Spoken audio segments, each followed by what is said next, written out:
السلام علیکم ورحمۃ اللہ وبرکاتہ۔ آج ایک بہت ہی اہم مسئلہ بیان کرنا ہے، وہ یہ ہے کہ کیا مشت زنی کرنے سے روزہ ٹوٹ جاتا ہے؟ اگر ٹوٹ جاتا ہے تو کیا اس کا کفارہ بھی لازم ہوگا یا صرف اس روزے کی قضا ہوگی؟ تو اس کا جواب یہ ہے کہ مشت زنی کرنا گناہ ہے۔ احادیث مبارکہ میں اس پر لعنت اور وعید آئی ہے،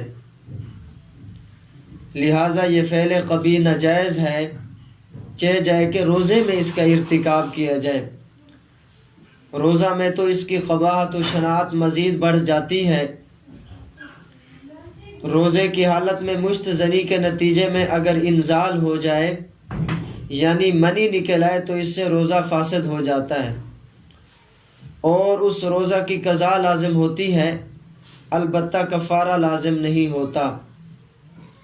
اس کے بعد کچھ کھائے پیے نہیں بلکہ روزہ داروں کی مشابہت اختیار کرے، تاہم اگر اس کے بعد قصداً کچھ کھا پی لے تو کفارہ لازم نہیں ہوگا۔ واللہ تعالی اعلم بالصواب۔